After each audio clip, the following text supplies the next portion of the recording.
Aviso: la información contenida en esta entrevista no debe ser reemplazada por una visita o consulta con un médico. La información proporcionada aquí no es una instrucción médica, sino que pretende servir como un medio para impartir conocimiento. Por lo tanto, la información presentada aquí debe ser discutida con su médico o terapeuta.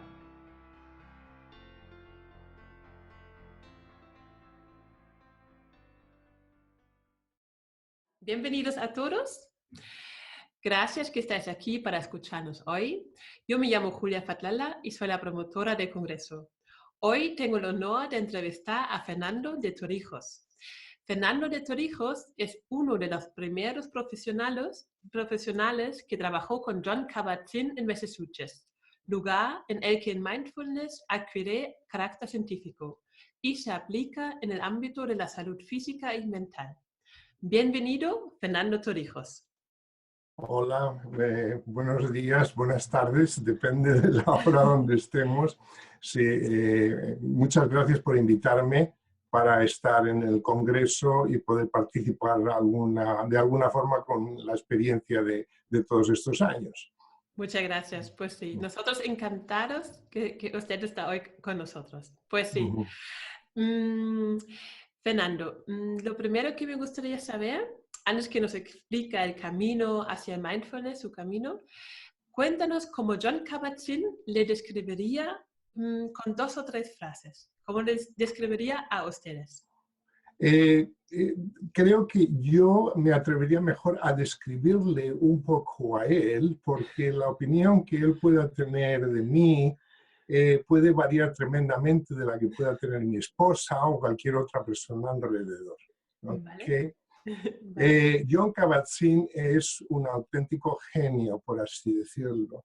Es un maestro, es un profesional que se graduó en el MIT con un doctorado en biología molecular y que un día, yendo a un retiro de meditación, le vino un vislumbre de lo que podía incorporar en el hospital donde llevaba trabajando unos meses. Y fue un poco toda la visión en unos segundos de lo que iba a ser el programa de 8 semanas con pacientes.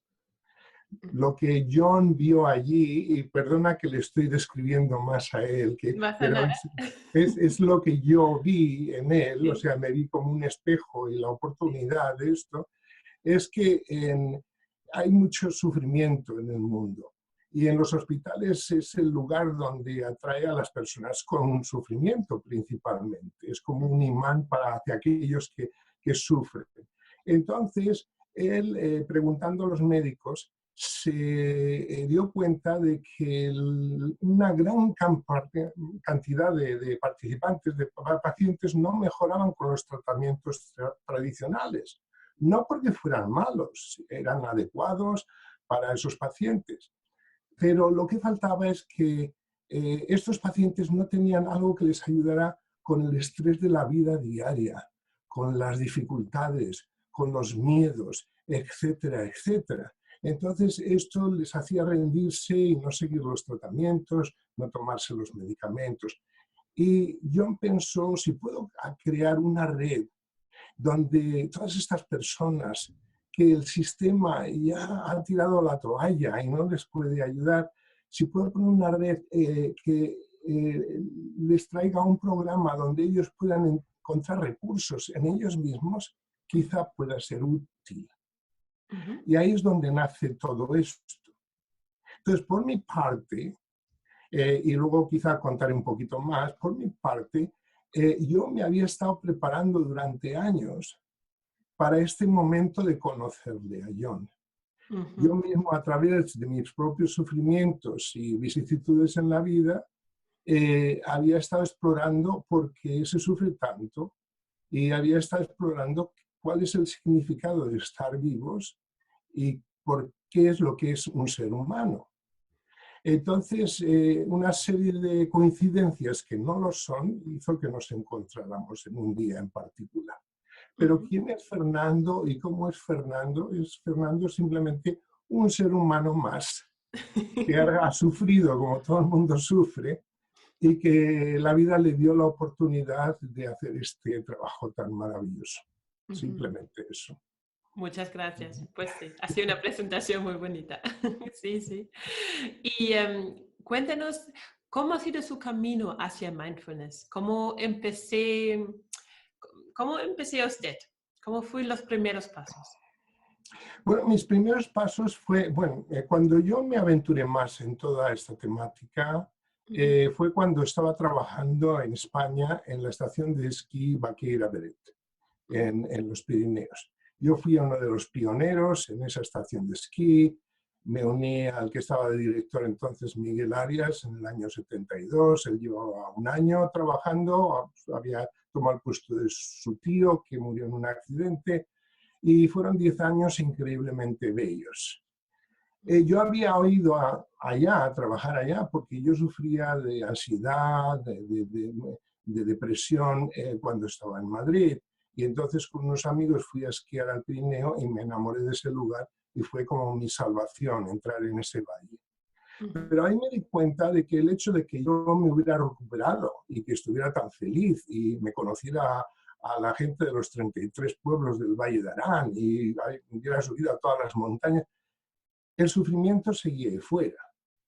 Y no solamente entre la gente del campo y gente destituida, sino también en la gente muy rica y gente con muchos recursos, estaban completamente perdidos, sin encontrar realmente cuál es la razón de haber nacido y qué significa ser un ser humano. Entonces decidí tomarme un verano en el 77 libre, irme a viajar por Estados Unidos buscando algo en algunas organizaciones espirituales, pero no me convencieron mucho.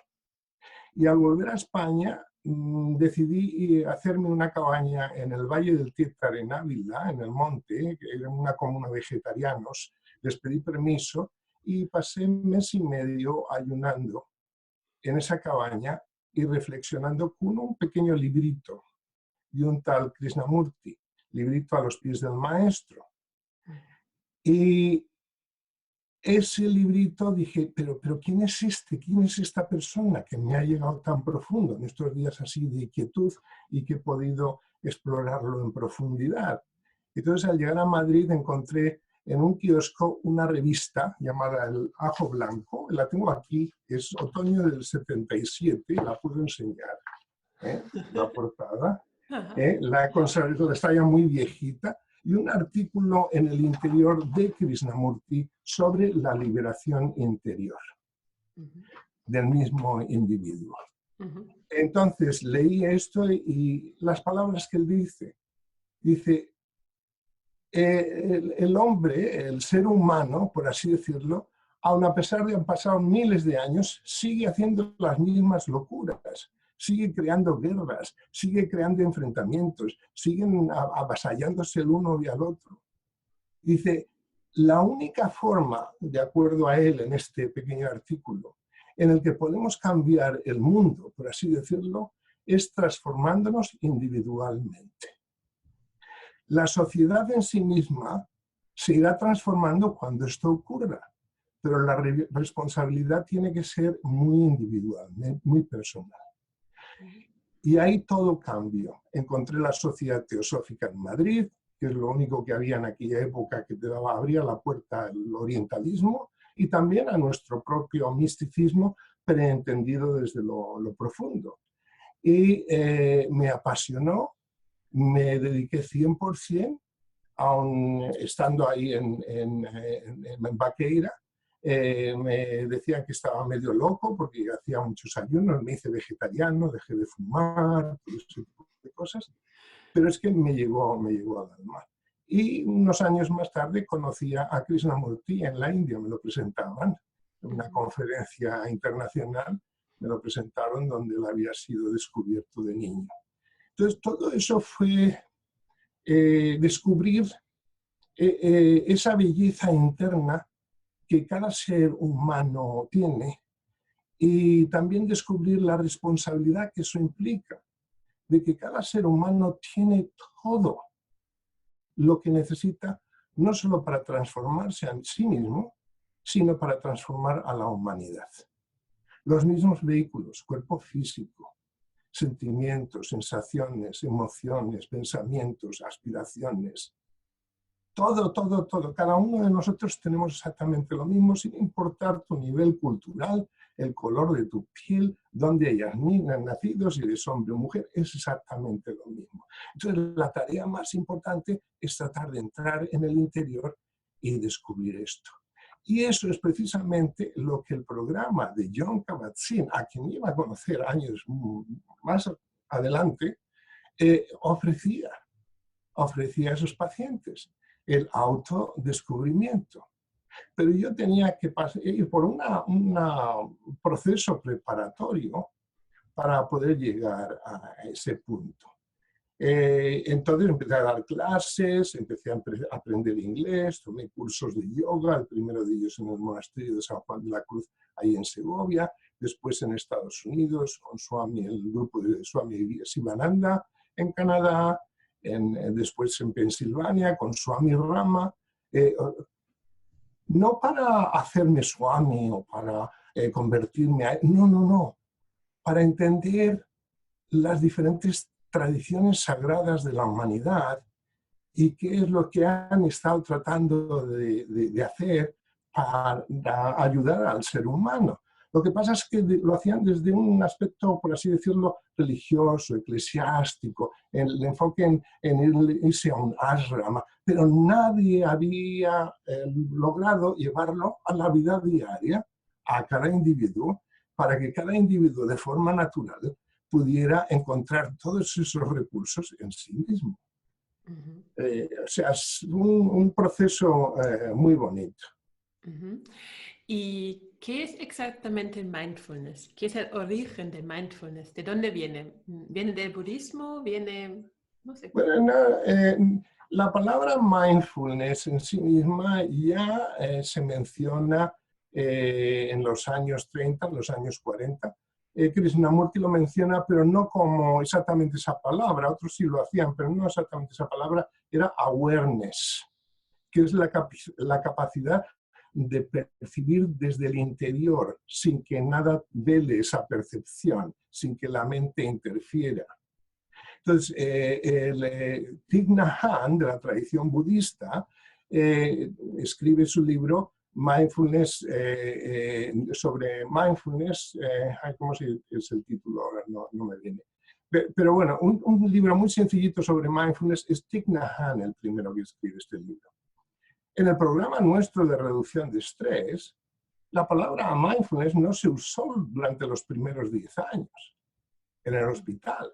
Eso no surge hasta el año, que es cuando yo me unía al equipo de Jon, el 94, 95, que se empieza a utilizar con más frecuencia y ya se mencionaba también en libros budistas, pero en budismo se utilizaban más las palabras vipassana o vipassana, como pronuncian en algunos sitios, o samatha, que es en realidad concentración y percepción más abierta, ambas cosas. Mindfulness se pone de moda con el boom del programa de reducción de estrés.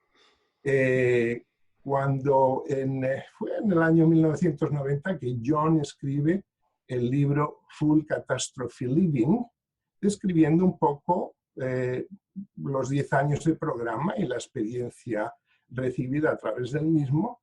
Después salió al castellano en el 2004, al español, con el título Vivir con plenitud las crisis, y se utilizó la palabra crisis porque fue el momento en que hubo la terrible bomba en la estación de Atocha de Madrid y al editor le dio miedo poner la palabra catástrofe en la portada de un libro en un momento tan difícil.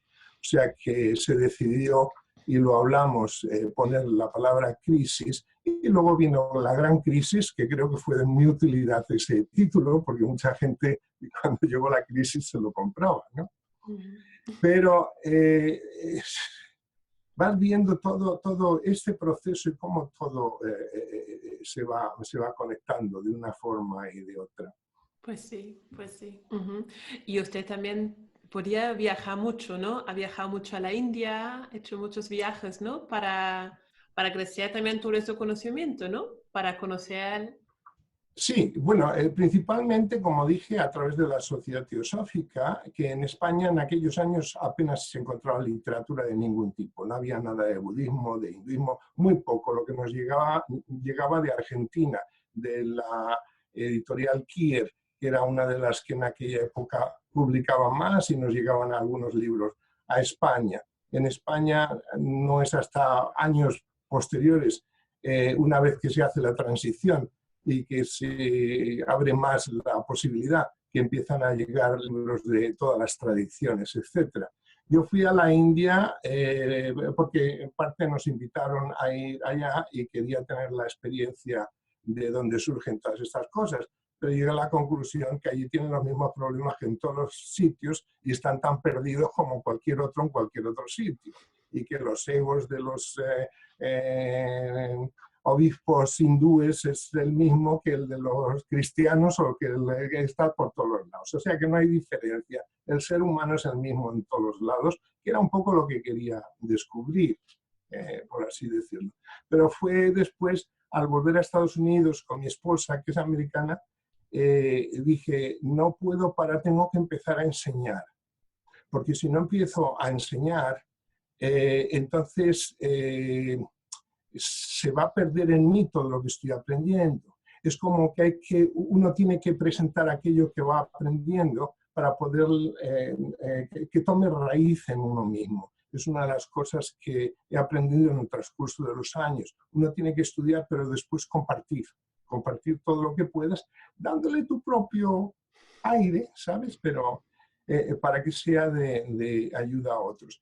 Lo único es que a través, cuando entré a trabajar con Jon Kabat-Zinn, desde entonces lo que he hecho ha sido expandir el programa de reducción de estrés en toda América Latina y en España. Y entonces eso sí que me ha hecho viajar muchísimo, llevar esta idea de mindfulness.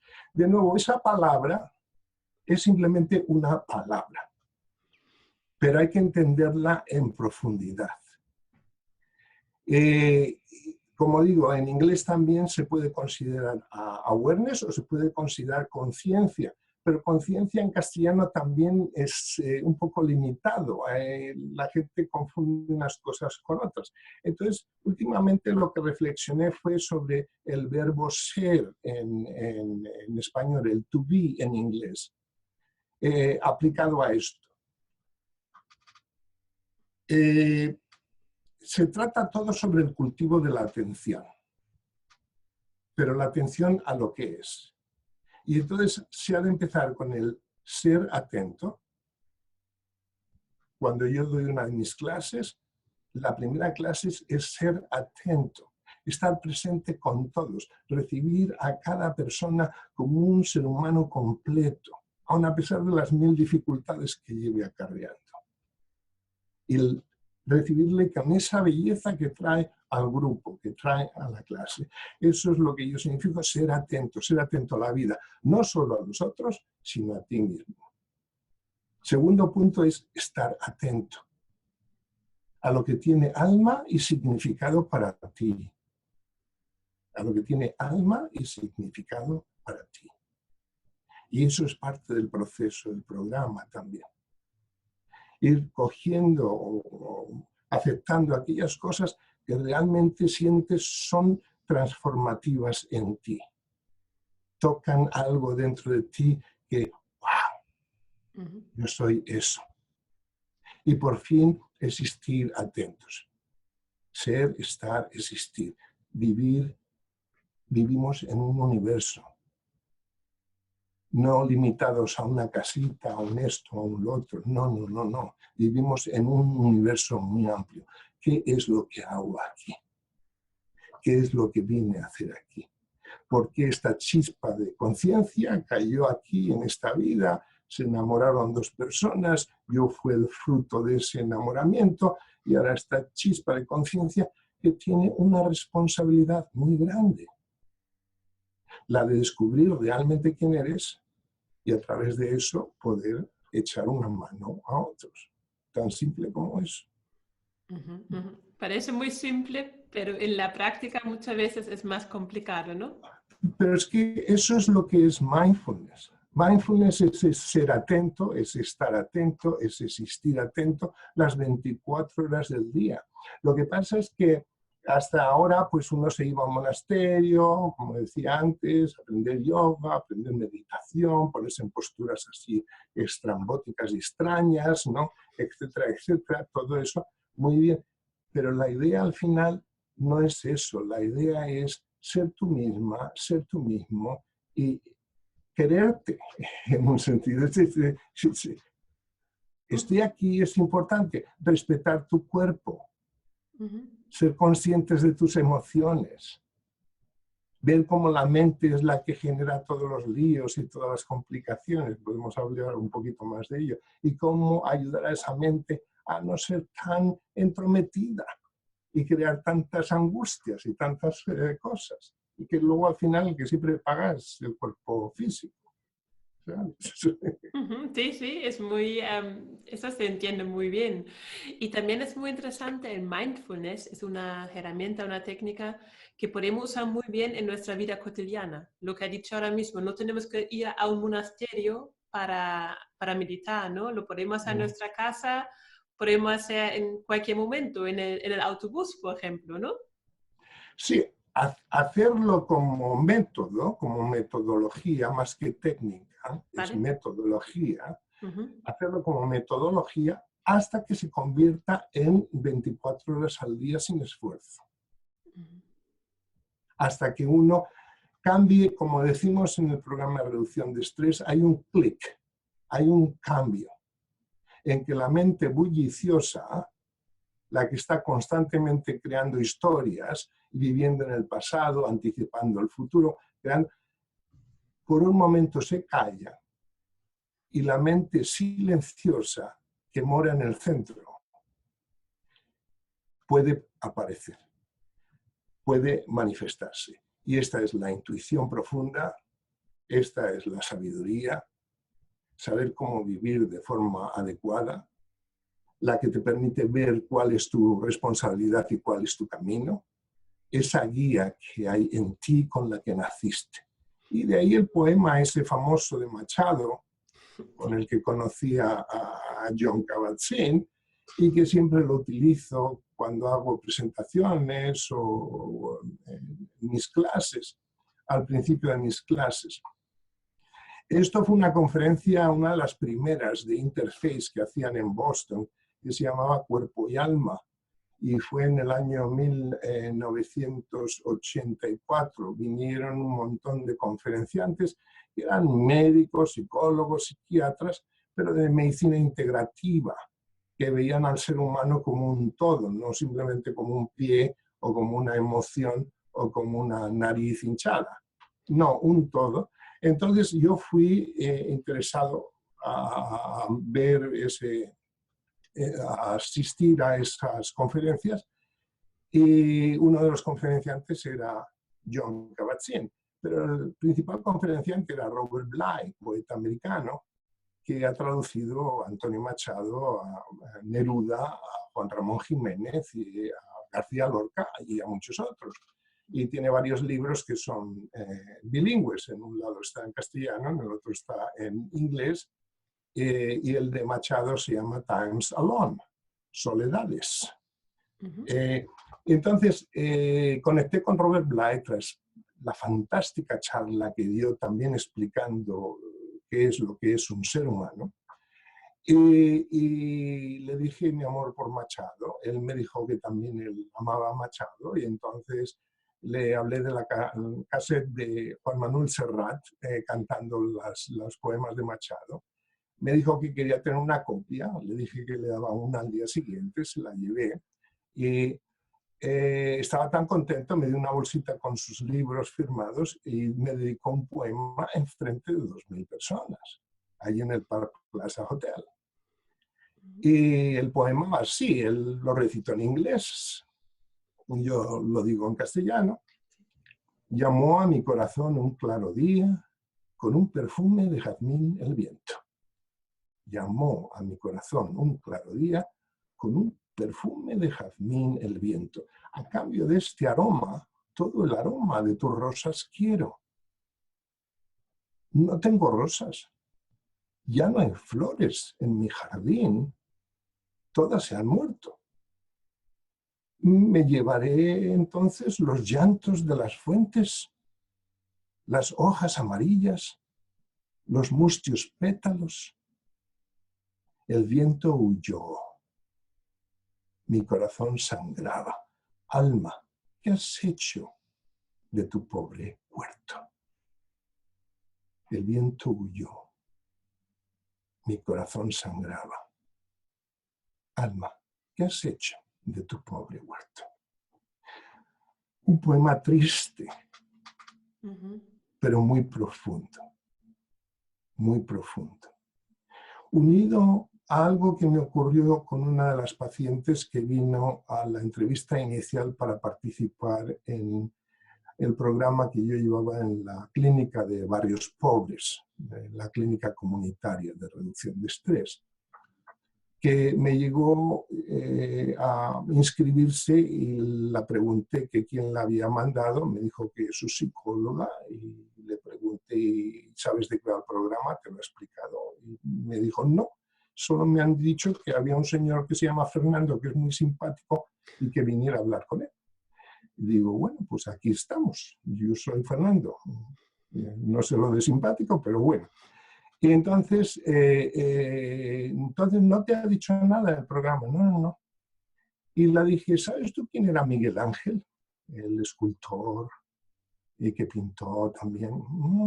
Bueno, pues hizo una estatua, que es la de la Piedad, que está en el Vaticano, en el que la Virgen Madre tiene a Cristo yacente en sus brazos y está hecho en mármol de Carrara. Y cuando Miguel Ángel iba a hacer esta obra que le habían pedido, fui a buscar la pieza de mármol apropiada y el capataz le dijo, tengo exactamente las medidas que usted quiere. Miguel Ángel la vio y dijo, no, esa no es la pieza que yo quiero. Vamos a la cantera. Se van al monte, mira, de aquella esquina de la montaña donde el sol está dando ahora, de allí me corta una pieza de mármol del mismo tamaño de la que tenía en el taller.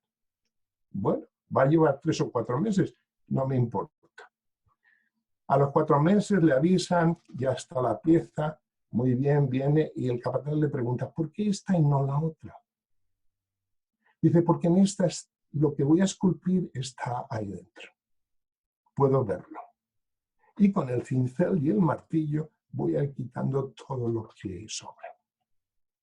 Entonces le dije a esta buena señora, que vivía en su coche, un coche que no funcionaba, era sin hogar, tenía su perrito, su coche y sus pocas pertenencias en el coche, aparcado ahí en mitad de ningún sitio, y venía a tomar el programa de reducción de estrés. Entonces le dije a esta señora, dije, en este programa lo que hacemos es lo siguiente. La vida es bella de por sí, pero no es fácil. Y hay veces que desde el momento en que uno nace te empiezan a dar bofetadas de un lado para otro sin saber de dónde vienen, porque no tienes conocimientos, no sabes, porque te abusan de tanta, que termina uno con unos nubarrones que no sabe qué dirección tomar. Dice, entonces normalmente las personas que vienen a las clases de reducción de estrés estamos más o menos todos así, como con un nubarrón. Lo que vamos a hacer aquí es lo siguiente. En cada ser humano hay una joya en el interior con la que hemos nacido, que nos dio justo en el momento de nacer. Una joya que brilla intensamente, que puede ser un diamante, puede ser una esmeralda, puede ser un zafiro, puede ser un rubí, una perla. Está ahí. Todos esos nubarrones la han taponado. Y apenas si somos capaces de notarla o que otros la noten.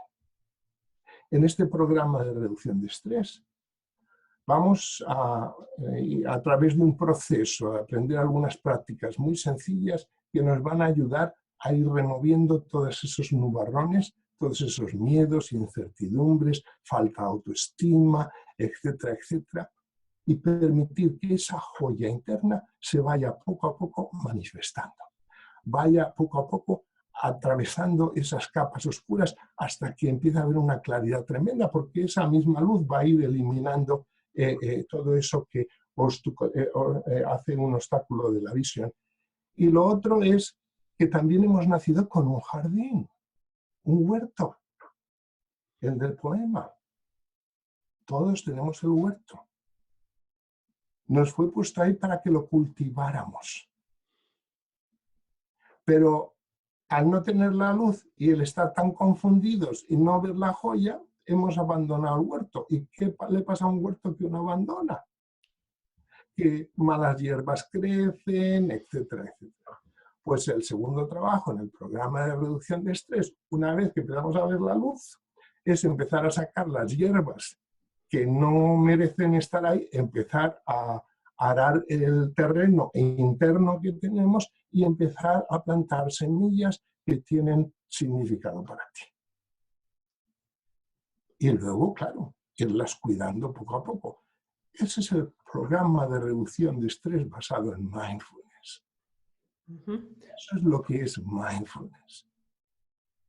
Muy bonito. Y eso todos lo podemos hacer, todos lo podemos hacer. Atender nuestra propia casa y dejar que la belleza que llevamos ahí se vaya manifestando.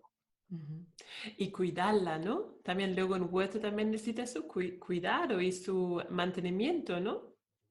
Exacto, y no solo eso, esto padre Marc en el monasterio de Poblet, ahí en Tarragona, que di 3 de mis cursos de formación, nos dio una gira que fue preciosa y nos decía 2 cosas que también hay que tener en cuenta también en todo esto de mindfulness. Nos preguntaba a todos, ¿dónde vives? ¿Dónde está tu casa? Y cada uno decía una cosa, otra cosa. Dice, no, vives donde está tu cuerpo, porque tu cuerpo es tu casa. Y luego nos preguntó, ¿y cómo te mantienes? ¿Cómo te ganas la vida? ¿Cómo te sostienes? ¿No? Oh, y haciendo... No, respirando. Respirando. Es como te sostienes en esta vida. Dice esas 2 cosas. Entonces, este cuerpo es tu casa. Hay que tratarlo bien. Hay que cuidarlo. Hay que alimentarlo apropiadamente para que te pueda dar el máximo servicio posible. Hay que tratar de evitar tener emociones súper agitadas o todo esto, y cosa que es difícil, porque siempre hay alguien que sabe cómo pisarte el nervio que te queda sano, ¿no? Pero toda una serie de cosas. Entonces, lo primero que hacemos en el programa de reducción de estrés, se llama el escáner corporal o exploración guiada del cuerpo, es visitar la casa incondicionalmente, sin tratar de cambiar nada, sino conocerla. ¿Cuánto tiempo hace que no has visitado tu cuerpo? El dedo gordo del pie izquierdo, el dedo chiquito del pie izquierdo, la planta del pie, la rótula en la rodilla izquierda. Todo. Vamos minuciosamente por 45 minutos explorando el cuerpo para ayudar a la mente a calmarse y estar atenta. Y eso complace tremendamente al cuerpo, que por fin la mente le ponga atención. Por eso se ha llamado este proceso también medicina cuerpo-mente o mente-cuerpo, porque el uno ayuda a la otra. El uno ayuda a la otra, se ayudan mutuamente. Y al final el cuerpo se beneficia, pero la mente va dejando que la mente bulliciosa vaya dejando de interferir y la mente silenciosa vaya surgiendo. En ese punto es cuando mindfulness, cuando ya esto se establece, es parte de ti, de las 24 horas del día. Es porque es una habilidad que todos tenemos. Lo que pasa es que no la hemos cultivado. El programa de reducción de estrés no es algo que viene ya y ya está. No. Es un comienzo hacia un proceso de toda la vida. Descubrir qué significa estar vivos, descubrir qué significa ser un ser humano, porque al descubrirlo no solo te beneficias tú personalmente, sino que todo el espacio en el que vives y en el que te mueves también se va a beneficiar de una forma o de otra. Sí, Es como contagioso. La belleza es contagiosa en ese sentido. Y también No, es... no sé si te estoy contando lo que querías o no, Sí, pero... me gusta, es súper interesante, yo estoy escuchando. Y también es muy individual, ¿no? Porque al final cada persona es un individuo, ¿no? A lo mejor una persona logra estar en su casa en 4 semanas, otra persona a lo mejor necesita medio año para encontrarse con uno mismo, ¿no? Bueno, ese encuentro es de toda la vida, no es de 4 semanas ni es de todo un año, es de toda la vida. Somos excesivamente complicados, ¿ok? Y el proceso humano todavía tiene mucho que... Pero no hay que descorazonarse. Lo único que quiero apuntar aquí, que es muy importante, porque claro, todo esto ha tenido éxito gracias a las investigaciones científicas que han demostrado los cambios que se producen en el cerebro y cómo ayudan con enfermedades crónicas que se habían originado por un exceso de estrés insano, que al aprender a reducir el estrés y a hacerse más equilibrado y más sano, pues entonces se corrigen, etc. O sea, que ha sido muy importante. Pero hay 2 puntos que a tener en consideración, porque el escáner corporal y algunas de las prácticas de meditación, incluso el yoga atento, los estiramientos, ejercicios de flexibilidad atentos que hacemos, es para cultivar la atención. El ser atento, el estar atento y el vivir atento. Esa es la idea. Pero luego está el grupo. El grupo, las clases normalmente teníamos entre 20 y 35 personas en un grupo. Vienen 2 horas y media cada semana a tomar su clase y luego practican en casa y el instructor también tiene que practicar. O sea, las mismas prácticas que les das al grupo, el instructor tiene que hacer exactamente lo mismo esa semana, sin excusa de ningún tipo. ¿Ok? No, yo soy el instructor y ya no hago estas cosas. No, tienes que hacerlo más que lo demás. Entonces, la idea es, cada persona en el grupo, como decía antes, es un ser humano completo. Se puede decir que perfecto en lo que es, pero todavía hay camino para mejorar. Pero cada uno tiene una experiencia diferente de por vida. Ha nacido en una familia diferente, tiene una serie... Entonces, lo que va a ocurrir en el grupo es que cuando estamos explorando de dónde surge el sufrimiento, o cómo ocurrió esto, o por qué el cuerpo todo esto, lo estamos haciendo entre todos. Cada uno desde su propia experiencia. Entonces, es una clase integrativa, participativa, en la que todos vamos a hablar sobre nuestra experiencia en casa, cómo nos ha ido. Va a haber gente muy tímida que no va a hablar, pero las expresiones de la cara ya son más que suficientes a veces. Otras personas hablan mucho y entonces el instructor tiene que moderar un poco ahí el asunto. Pero la idea es que el hecho de estar en un grupo crea un tipo de hormonas similares a las que genera la madre cuando amamanta a su hijo.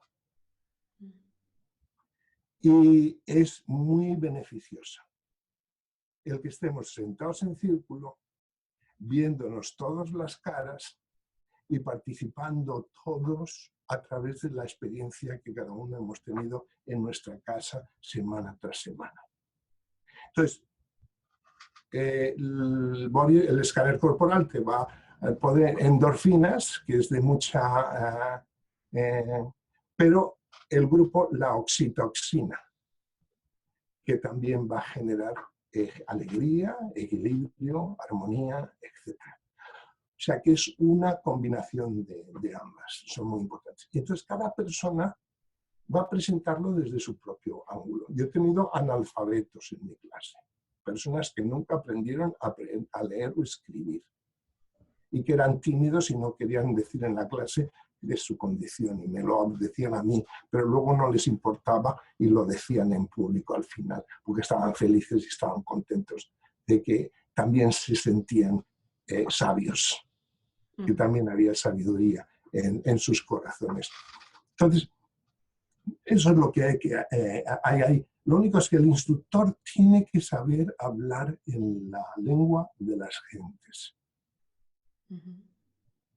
El instructor tiene desde el primer momento que percibir de corazón a corazón y ayudar a todos los participantes a bajar de aquí a aquí. Ya sea en intervenciones individuales, como la clase tradicional de grupo. La primera clase es dedicada a que la persona pueda, cada uno pueda bajar de aquí a aquí, porque es a partir de ahí que uno puede empezar a trabajar. Y ver a cada ser humano como una persona perfecta, con esa joya ahí dentro y con ese huerto que va a tener que empezar a trabajar a su forma y manera, como cada uno crea que es conveniente que lo debe hacer, no lo que el instructor les diga. El instructor sí va a dar, pero luego cada uno es el que se conoce mejor. Ahora, hacer las prácticas las tienen que hacer, eso yo era muy rígido. Oh, es que no tuve tiempo. No. De aquí no venimos a perder el tiempo. Las cosas hay que hacerlas, ¿no? Sí. Pero luego que cada uno las acomode a la mejor forma que ellos puedan, ¿no? Y que ha dicho de aquí a aquí significa de pensar con el corazón, ¿no? De empezar a pensar de corazón. ¿Cómo es? Sí. Hay personas que dicen el corazón es simplemente una pompa que manda sangre. Tu propio centro, el lugar donde está esa joya. Ir de donde está la mente constantemente loca, que es la de aquí arriba, a la mente silenciosa que está aquí, en esta zona. Entonces es lo que un poco los toltecas de México decían. Hay una inscripción en el Museo Antropológico en México que dice que esos toltecas eran realmente sabios, sabían dialogar con su propio corazón. Es hablar o converso con el hombre que siempre va conmigo, que dice Machado. Es entrar en ese lugar. Y eso es un poco lo que es meditación, que es diferente a mindfulness. Mindfulness es vivir la vida atentos. Meditación es esa comunión interna, cuando uno empieza a notar esa belleza y a tener la confianza que de ahí, no de aquí, es de donde la guía te surge y la inspiración te viene.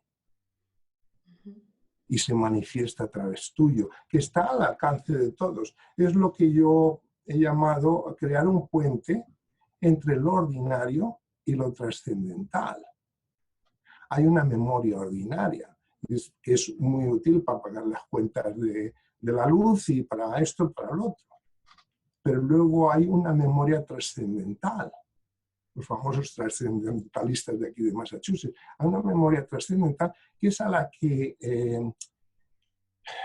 acceden pintores, escritores,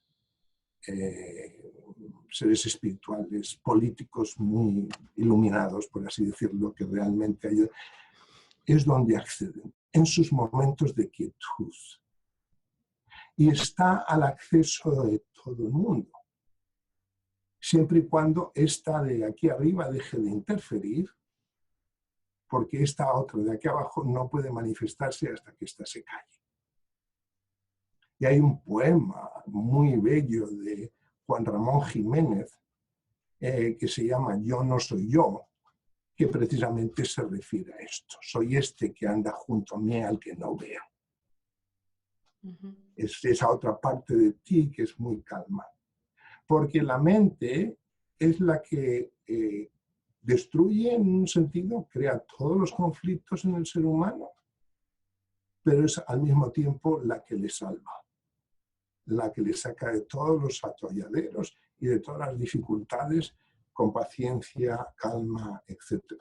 Entonces, tiene esos dos aspectos. El aspecto que está unido a lo material y el aspecto que está unido a lo sobrenatural, por así decirlo, o a lo trascendental, al aspecto crístico o búdico, como se diría. Entonces, esa mente no puede operar en las dos direcciones. Y una de las representaciones más bonitas de esto es la crucifixión del Cristo. Los dos ladrones representan los dos aspectos de la mente. El que le dice al Cristo, si eres quien eres, nos quedamos aquí, nos hacemos un palacio y nos lo pasamos pipa. O el otro ladrón dice, tú puedes acordar de mí cuando estés en la casa del Padre, puedes llevarme allí contigo. Y son esos dos aspectos. El aspecto que tiende hacia lo espiritual y a lo más trascendental, y el aspecto que es materialista, ciego, egoísta, etcétera, etcétera. Todos esos aspectos que están presentes en todos nosotros. Nadie está libre de ellos. Pero hay que alimentar al que merece que se alimente, ¿no? Y pensando también en la educación de nuestros hijos, ¿no? Porque eso es muy interesante, donde empieza realmente a crecer ya esta semilla bueno, de la creatividad, ¿no? Como antes ha dicho, eso tienen los artistas, eso tienen los pintores, esos son todas personas creativas, ¿no? Es algo, gente a lo mejor que viven su propósito, ¿no? Que saben conectarse con su alma y saben hacerlo. Y tenemos que hacerlo también en nuestra sociedad, ¿no? Empieza con nuestros hijos, yo me lo pienso mucho, porque quiero que ellos saben vivirlo, ¿no? Es por eso que practicar con ellos un poquito de meditación cada día es muy bueno, y hay algunas, vamos, hay programas que han surgido. El libro en castellano que salió de mi amiga Eline Snell de Holanda, que es Tranquilos y atentos como una rana. Es el título del libro. Cómo practicar la meditación de los niños con sus padres. O sea, que son los niños los que traen a los padres a meditar. Papá, hoy estás muy nervioso, respira. Muy bien. Sí, sí. Entonces, sí. Estas semillas se está llevando a los colegios, en las instituciones, etc. Y luego para los adultos también ya está entrando en universidades y todo esto. O sea que... Es muy interesante. Yo creo que justo son los niños que nazcan con un potencial muy grande, y muchas veces la sociedad, no sé, los colegios o los sistemas nos cortan un poco las alas, ¿no? Nos cortan un poco esa posibilidad realmente. Y me ha gustado mucho que ha dicho, por ejemplo, ahora, papá, más tranquilo, porque son los padres que muchas veces no están bien. Y el hijo realmente está bien, ¿no? ¿No? Sí, por lo menos que alcancen la semilla en esa edad temprana, porque después va a llegar la adolescencia y van a pasar por los mismos martirios que pasan todos los adolescentes, y que algunos no sobreviven. Yo he trabajado en psiquiatría, pasé 4 años, y uno de los sitios donde iba era adolescentes hospitalizados en hospital psiquiátrico con condiciones muy, muy malas, que habían tratado de matarse varias veces o matar a otros, etc. Y fui a trabajar con ellos y logré introducir el programa y hacer actividades con los niños, que al principio, los jóvenes, al principio no pensé que podría, pero sí, lo logré. Sí. Pero... Uno de sus grandes búsquedas ha sido la respuesta a la pregunta ¿por qué sufrimos tanto? El sufrimiento, ¿no? Ya hemos hablado un poco ya de sufrimiento, pero ¿es necesario sufrir tanto? Yo veo muchas veces muy curioso, hay personas que han sufrido mucho y luego son las personas más luminosas, son las personas que han aprendido en la vida vivir de verdad. Otras personas a lo mejor no han sufrido, pero viven todo el tiempo en la superficie. No, es una pregunta muy, muy buena, porque hay veces que digo, o sea, llegar a ese punto de quietud, hacemos este programa, todo eso para entrar ahí donde está la luz. Pero las personas que han llegado al caos, que han llegado al hoyo, que ya se fuerzan a entrar en el punto de quietud. O sea, cuando ya están ahí, ya que... la tristeza es que hay veces que hay personas que se suicidan o algo así. Pero si llegas a ese punto te lleva a una total quietud basada en una total desesperación, y entonces la luz aparece. La ven. Despierta. se dan cuenta. ¡Wow! Y hay como un renacer, es como un renacimiento. Y te pega una sacudida tan fuerte y es como si tuviéramos que pasar por ahí muchos para luego poder hacer ese cambio. Y ahí viene un poco a la idea de estar perdido, que hay otro poema muy bello. O sea, cuando yo fui a psiquiatría a trabajar por primera vez, porque me pidieron que diera a la sección de agudos una clase para antes de irse a casa, después de haber sido estabilizados con pastillas y todo esto. Agudos psiquiátricos, gente que había llegado ahí pues con problemas gordísimos. Y dije, ¿por qué vienen aquí? Pues porque se han perdido. La vida se les ha puesto toda la contra, que al final han perdido completamente el sentido de dirección, el sentido de quiénes son, y entonces o se hacen daño a sí mismos o dañan a otros, y por eso les encierran aquí, porque realmente es encerrarlos ahí. Pues yo fui allí, di una clase y a partir de ahí di 150 clases, la misma clase todas las semanas. Y el punto inicial es, primero, ¿dónde están los problemas? Aquí. Pero los problemas no están aquí. ¿Qué les ha traído a esto? Aquí. No están aquí. Entonces, que empezaba con una historia muy personal, muy divertida, todo el mundo les ayudaba a bajar de aquí a aquí. Todo el mundo estaba, ya las locuras se les había ido y ya estaban como seres humanos. Entonces empezábamos a trabajar. Y les daba el poema este. La vida es, de nuevo, hay veces que se complica mucho y nos perdemos.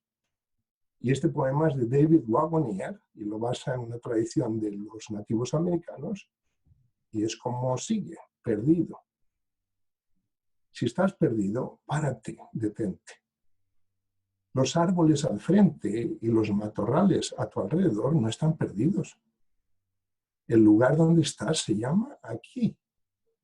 Y tienes que tratarlo como un desconocido poderoso.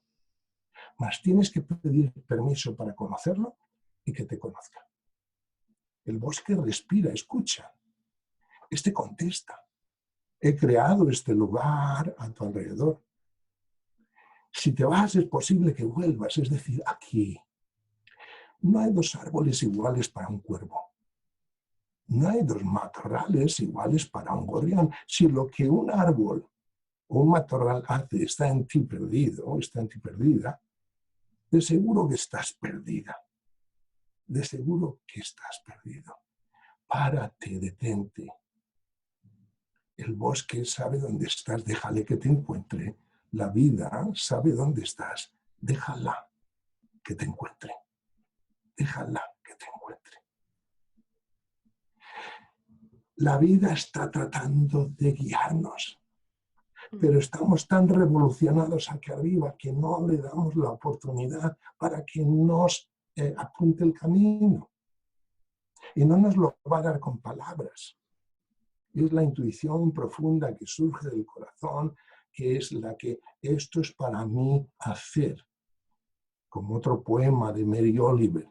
Por fin un día supiste lo que tenías que hacer y empezaste. Aun a pesar que las voces a tu alrededor seguían disparando sus malos consejos. Aun a pesar de eso, tú sabías lo que tenías que hacer, porque esa era tu función y ese era tu papel. Y hay veces que nos despistamos, nos salimos del camino, nos vamos en una dirección, pero cuando nos damos cuenta, nos paramos, ponemos la antena de nuevo, recuperamos y de nuevo caminamos y ya está. La vida es una aventura y como tal hay que tomársela. Y es tu vida, no la de tu padre, la de tu madre, es tu vida. Es lo más importante. Perdona que me estiro ya. No, me gusta, me gusta. Yo solo una pregunta. ¿Qué hacemos con el gran miedo? ¿Qué hacemos con el gran miedo que tiene mucha gente para hacerlo? Para escuchar su intuición y para vivirlo, porque el miedo que frena a mucha gente no tiene esa valentía. ¿Cómo podemos ayudarle para ser más valiente? Sí, es por eso que este programa de reducción de estrés de 8 semanas, primero en medicina, es un proceso de 8 semanas con ese propósito. De forma que la confianza, la autoestima, el autorrespeto, yo digo un poco de egoísmo al principio en el programa, cuidarte a ti misma, cuidarte a ti mismo, tenga lugar. Y uno de los resultados que va a tener cuando pasamos de aquí a aquí es que el miedo desaparece. Entonces luego se crearon programas, el MBCT, Mindfulness Based Cognitive Therapy, terapia cognitiva basada en la atención plena o mindfulness, que es lo mismo, para personas con ansiedad, personas con condiciones depresivas. Se desarrolló este programa por estos 3 genios, Sindel Segal, Mark Williams y John Tisdale, y que está reflejado en el libro El Camino del Mindfulness, es el manual, por así decirlo, y de nuevo son 8 semanas. ¿Por qué? Porque hay que ir poco a poco, primero entrando en el cuerpo, ayudando al cuerpo a detenerse. Es la primera etapa. El surgir del momento presente o discernimiento. La segunda etapa, clases 3 y 4, explorando la raíz del sufrimiento. ¿Es miedo? ¿Es dolor? ¿Qué es lo que es que me está impidiendo? Como grupo, ya sea pequeño o grande, grupo en terapia cognitiva, pero grandes en nosotros. ¿De dónde surge tu miedo? ¿De dónde surge mi miedo? ¿Qué es lo que está creando? Y entre todos lo vamos explorando poco a poco. Luego, que es también carencia de deseos en el librito A los pies del maestro, pero quiere decir que los deseos por cosas que terminan, por cosas que van a acabar, como si no fueran a acabar, crean tremendos problemas y miedos. Me voy a quedar sin esto, mi hija, ¿me entiendes? Luego, la tercera etapa es el papel de la atención y la intención en la autorregulación.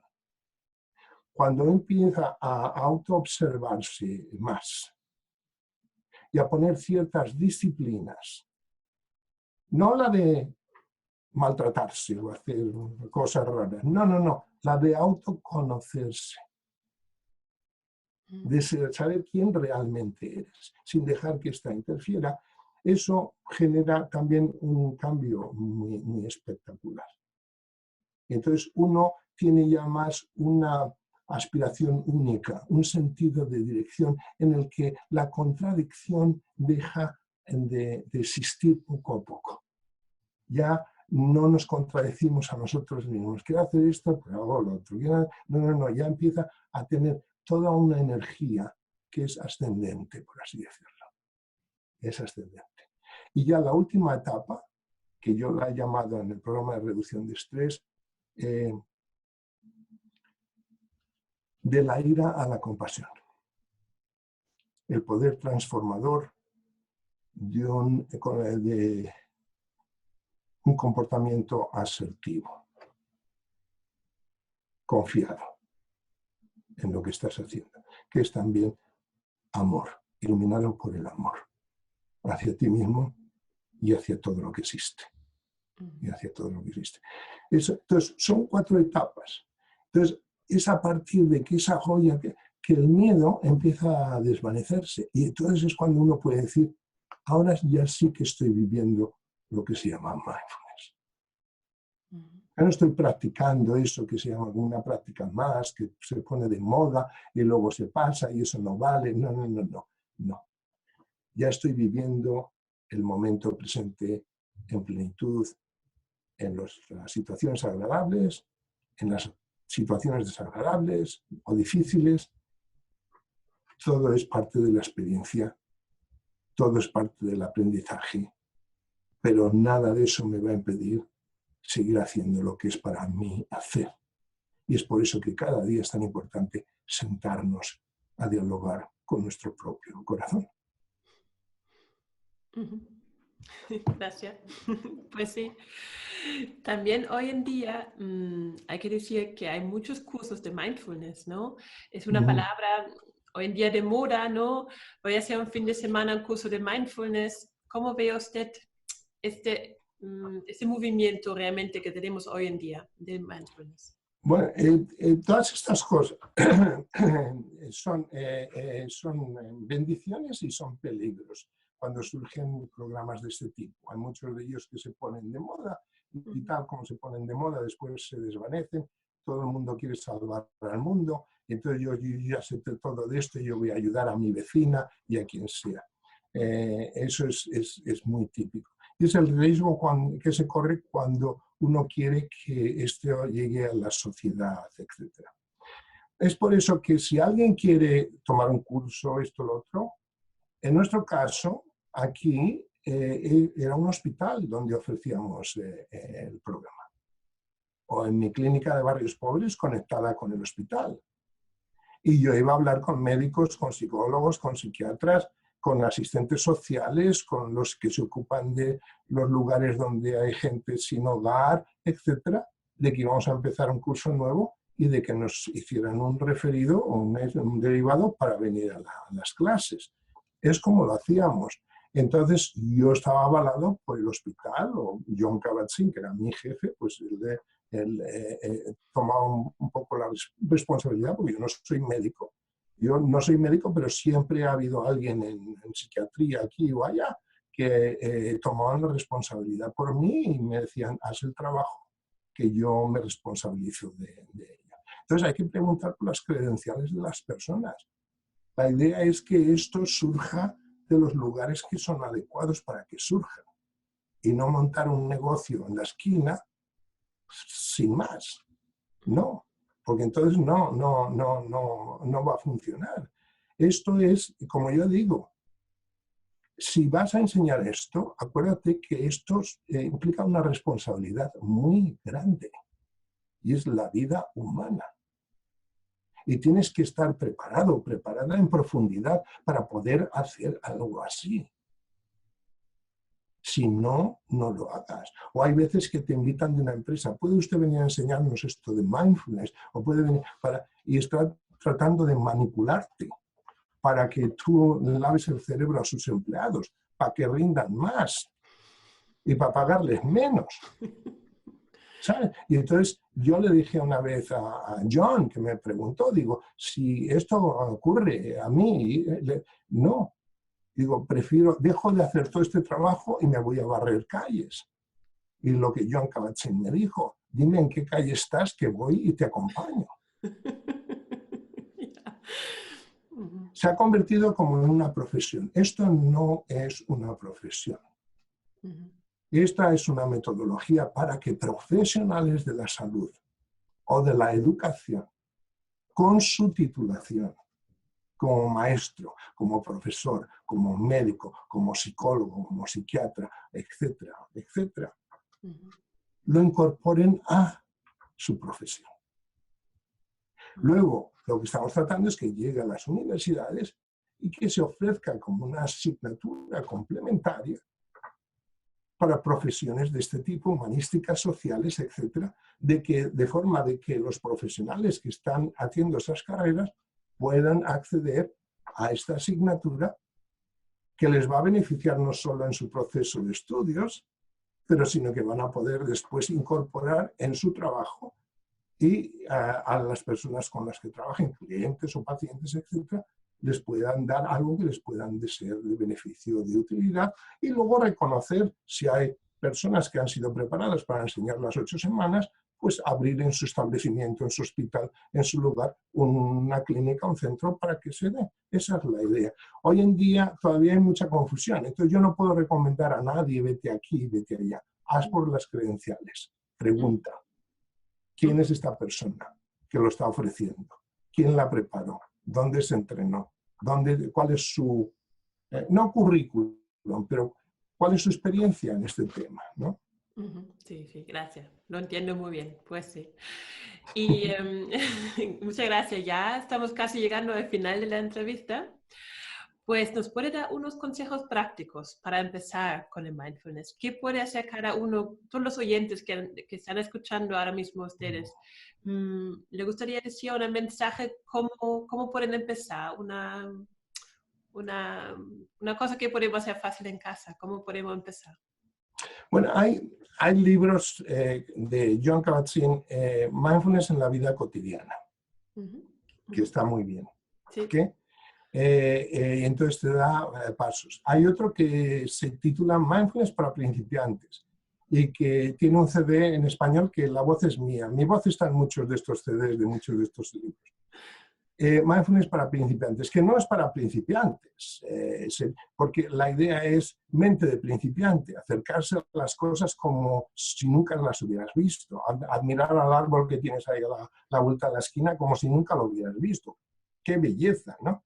Etcétera. Entonces, hay mucho material de este tipo hoy al alcance de las personas, pero lo más importante para mí de las prácticas es el escáner corporal o exploración guiada del cuerpo, acostarte 45 minutos ahí, sin hacer nada, pero haciendo mucho, que es atendiendo tu cuerpo, y la respiración, traer la atención a la respiración, porque es clave. Cada vez que tu mente se distrae, respira. Y se vuelve a marchar, respira. Y se vuelve a ir, respira. Tráela de vuelta a esta inhalación, a esta exhalación. Simplemente párate, salte a pasear 5 minutos, 10 minutos, con atención en el cuerpo, sin darle vueltas al problema o al asunto. Cuando te estés duchando, disfruta la ducha. Disfruta el agua cayendo en el cuerpo, el olor del jabón, el sonido del agua, etc. Los 5 sentidos abiertos a lo que es, no está dando vueltas al problema que tengo que resolver en el trabajo. Cuando estés comiendo, come. Cuando te estés cepillando los dientes, cepíllate los dientes. Simplemente eso. Eso es mindfulness, prácticas de mindfulness. Pues en este congreso hemos dado a nuestros oyentes la posibilidad de preguntar preguntas a los ponentes. Para usted, Fernando de Torrijos, la primera pregunta es de Jaime. Jaime pregunta: mi madre tiene Alzheimer. ¿Es posible que el mindfulness le pueda ayudar? ¿Cuáles son las enfermedades que se puede tratar con el mindfulness? Pues el Alzheimer, ¿se puede tratar con mindfulness? No. El Alzheimer no se puede tratar con mindfulness y normalmente los tratamientos de las enfermedades las tratan los médicos. Las prácticas de mindfulness, de reducción de estrés, son para ayudar a la persona a encontrar sus propios recursos. Pero para eso la mente tiene que estar bastante clara, porque si la mente no está clara, va a ser muy difícil que podamos entrar en plenitud en esta exploración. Entonces, lo que sí recomiendo, en el caso del Alzheimer, si tengo un amigo muy del alma que falleció a la edad de 56 años con Alzheimer, y era médico, él es una de estas que le da en edad temprana, es que los que están cuidándolos sean los que hagan la práctica, sean los que tomen el programa y que sepan que lo que mejor pueden dar a un paciente con esas condiciones es puro amor, abrazos, cariños, acercamiento. Si hay posibilidad de visitar cosas que todavía tienen en la mente de época antigua, que no se les han borrado, traer fotos y reírse de aquellas cosas, etcétera, etcétera. Pero es puro amor para este tipo de pacientes. Pacientes con otro tipo, como iré ahora de cáncer, de nuevo en Galicia voy a estar en un congreso que es para pacientes y sus familias. Lo mismo, el ser humano tiene que encontrar esos recursos internos, esa belleza interna, y eso puede a veces crear un cambio tremendo, hacer la enfermedad más llevadera y crear una recuperación. También los familiares que participen en el programa se van a poder tranquilizar más y crear un ambiente más armónico donde el proceso siga el curso que debe seguir, pero si uno deja de ayuda a la mente a no interferir con miedos, con angustias y con muchas cosas muy positivas pueden ocurrir. Sí, gracias. Sí. Como todo también es contagioso, ¿no? Cuando la persona que cuida a la otra persona y está en plena, no está bien con él mismo, ayuda a la otra persona. Exacto. Gracias. Ok, ahora una pregunta un poco más larga. Daniela pregunta, ¿cómo desactivar desde consciente y subconsciente el estado de alerta estrés recurrente en un mundo lleno de sobreestimulación? ¿Cómo activar la respuesta natural de relajación del cuerpo y mantenerla la mayor parte del tiempo, incluso cuando dormimos? ¿Cómo transformar pensamientos y emociones de miedo, de amor, paz, tranquilidad, confianza en repetirlas? El manejo sano de emociones, cómo valorarme, aceptarme y reconocerme. Y, partiendo de ahí, relacionarme con los demás y el mundo de manera sana y equilibrada. Uf, todo. Bueno, pues yo el primer paso es, si no lo has tomado, toma el programa de reducción de estrés de 8 semanas con un instructor adecuado, formado, con experiencia. Y tómate las prácticas lo más en serio que puedas, en profundidad. Y si es necesario, repite el programa. Y si es necesario, en vez de hacer un escáner corporal diario que te van a pedir, hacer 2 de ellos. Porque lo más importante para todo lo que estás preguntando es entrar en ese punto interior, en esa cámara sagrada que todos tenemos, que es tuya, y desde ahí observar tu físico, tus emociones, tus pensamientos, tus sentimientos, tu espacio exterior y el universo en el que estás y el lugar donde te mueves. Conectar con la naturaleza, porque en ti hay agua, en ti hay sólido o tierra, en ti hay fuego, en ti hay aire, en ti hay éter, los diferentes aspectos vibratorios a través de los cuales funcionan tus sentidos. Conócete a ti misma. Entra en profundidad en ti misma, acordándote que todos los demás tienen los mismos ingredientes y los mismos utensilios para descubrir la belleza humana. Vete a la naturaleza con ese espíritu y conéctate con el árbol, simplemente sentándote, no hay necesidad de abrazar un árbol, ni cantar como un búho. No, no, no, eres un ser humano. Permítete estar ahí. Tengo el esposo de una sobrina, se sumergía en el mar sin botellas, era el segundo en el mundo que entraba a mayor profundidad y estaba más tiempo bajo el agua. Y se le preguntó, ¿y cómo puedes conseguir hacer eso? Lo primero que hago antes de sumergirme, de entrar hacia abajo, me echo al mar, me pongo de espaldas y le siento. Le percibo. Y cuando veo que soy uno con el mar, entonces desciendo. ¿Y qué ocurre? Que hasta los tiburones me aceptan como parte del espacio. Gracias. Pues sí. Gracias. La próxima pregunta. Mónica pregunta, para mí lo más difícil es contactarme con mis emociones. Me bloqueo y me pongo a hacer. Todas las situaciones difíciles y dolorosas que me ha tocado vivir, las resuelvo haciendo. Muy ejecutiva y luego mi cuerpo se enferma.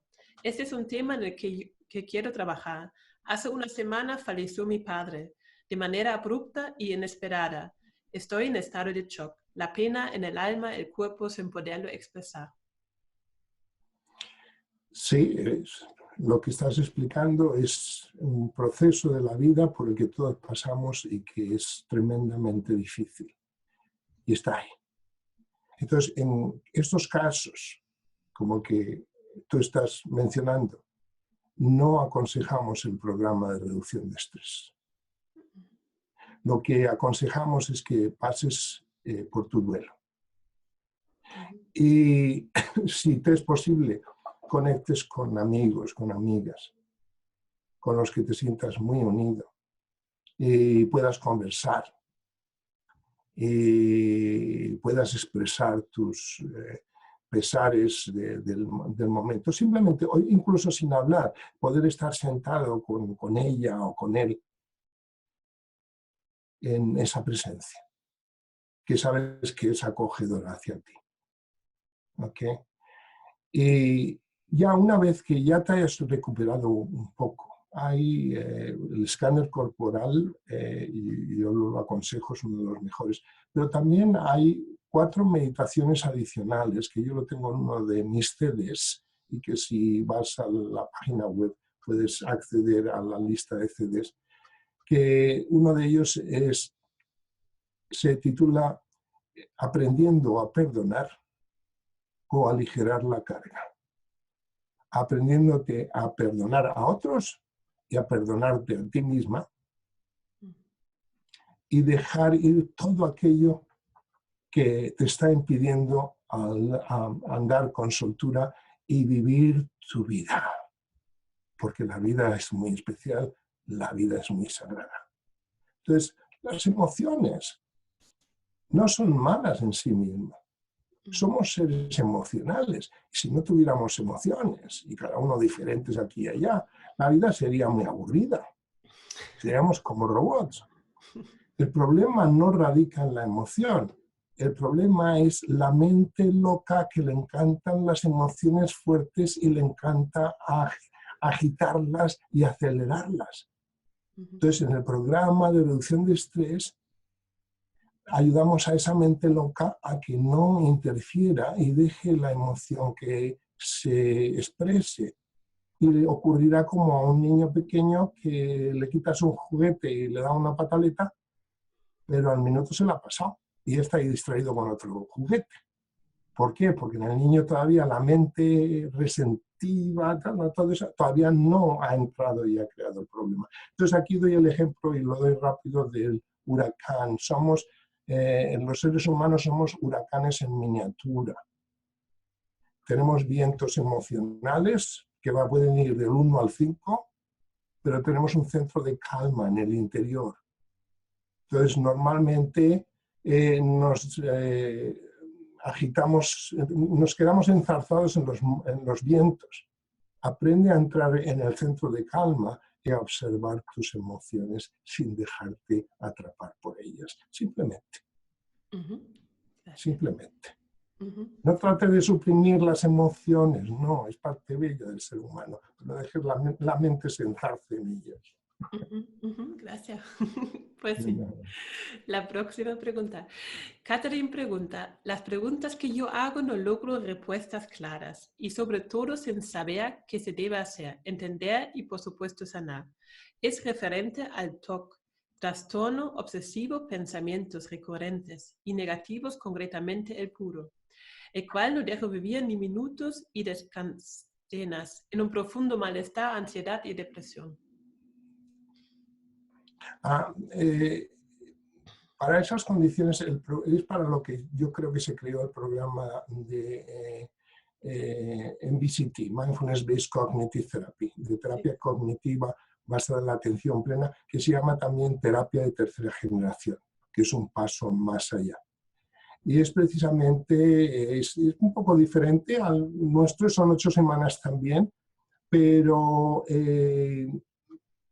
los instructores que son apropiados en ellos, y que hay algunos buenos en España, lo que hacen es que la mente se da cuenta de dónde está cometiendo errores o haciendo de forma que no debe, y entonces aplica las correcciones al mismo tiempo que va desarrollando lo que es el mindfulness en la vida cotidiana, en la vida diaria, ¿sabes? Entonces va cambiando, por ejemplo, de piloto automático, en el que está constantemente, a estar a llevar el volante en las manos.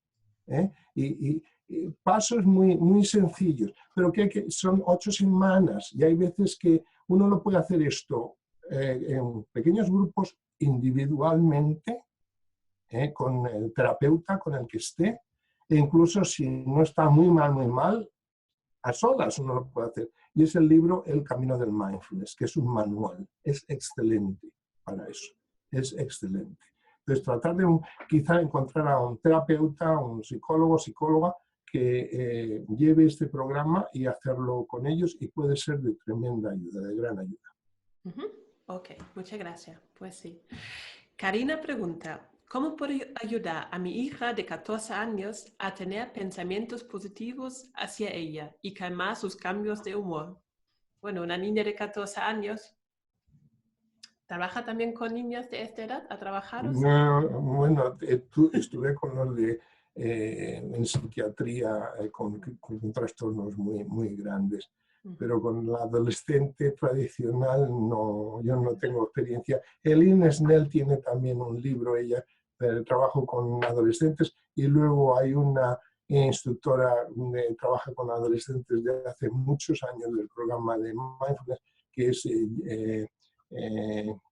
Gina Viegel, de California. Gina Viegel ha desarrollado libros, manuales, etcétera, para trabajar con adolescentes. Pero es mejor que un profesional esto lo haga, no los padres o la madre. Es muy difícil. Es muy difícil que en casa uno pueda...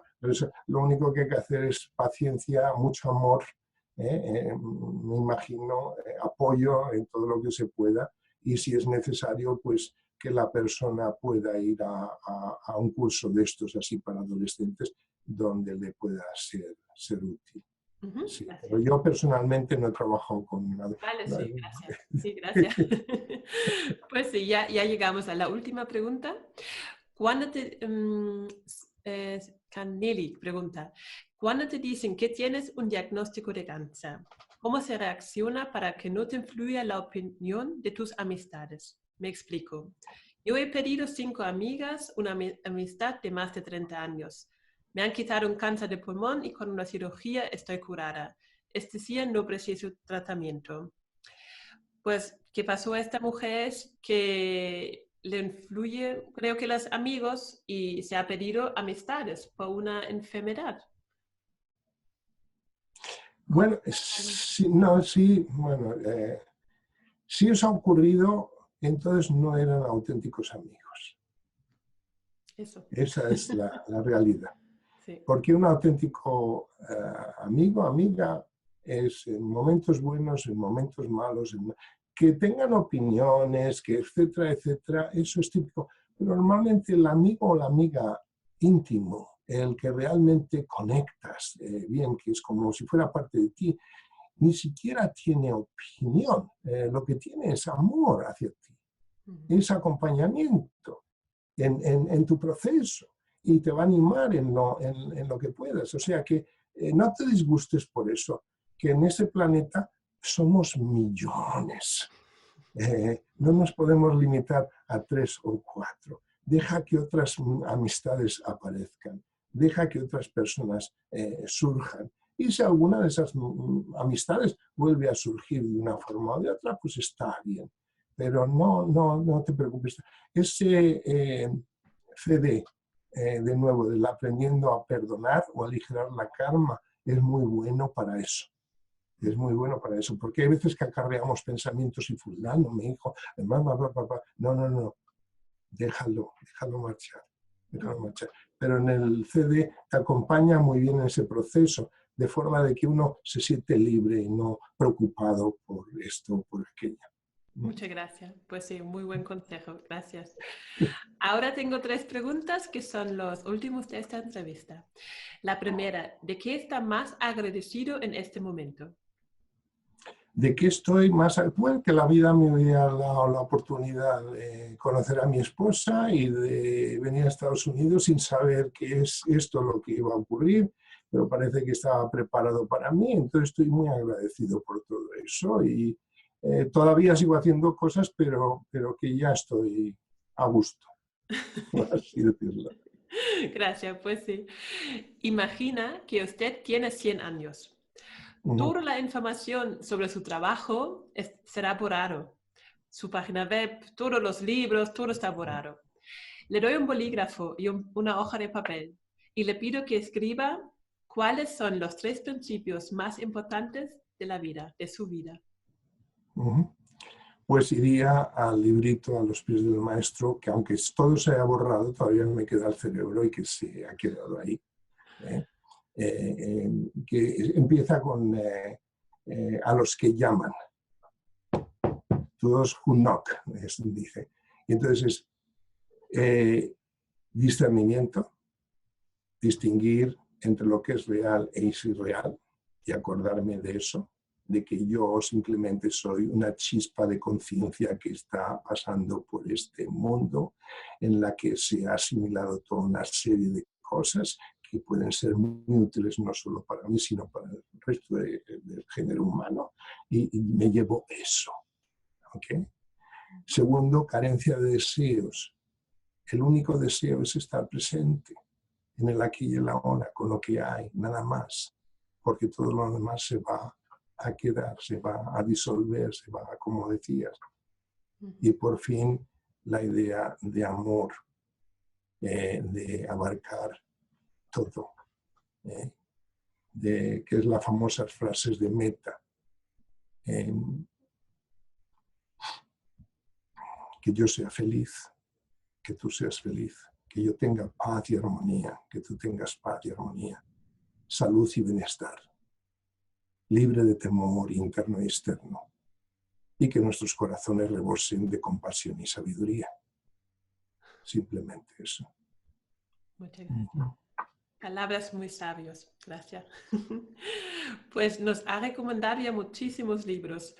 Pues realmente mi pregunta será ahora, ¿cuál libro nos recomienda? Pero ya tenemos una lista realmente, pero... Bueno, si es basado en el programa de mindfulness que surge del Centro Médico de la Universidad de Massachusetts, es el Vivir con Plenitud las Crisis de Jon Kabat-Zinn, la edición del 2016 de Kairos, que es excelente, la traducción es muy, muy buena, es muy completo. Y luego también hay CDs que acompañan estas publicaciones con mi voz, como digo, porque yo los grabé desde el principio, llevo un montón de años grabándolos, pero ese es el crucial. Lo que pasa es que es un poco más denso para la gente que simplemente quiere hacer cosas sencillas en la vida diaria.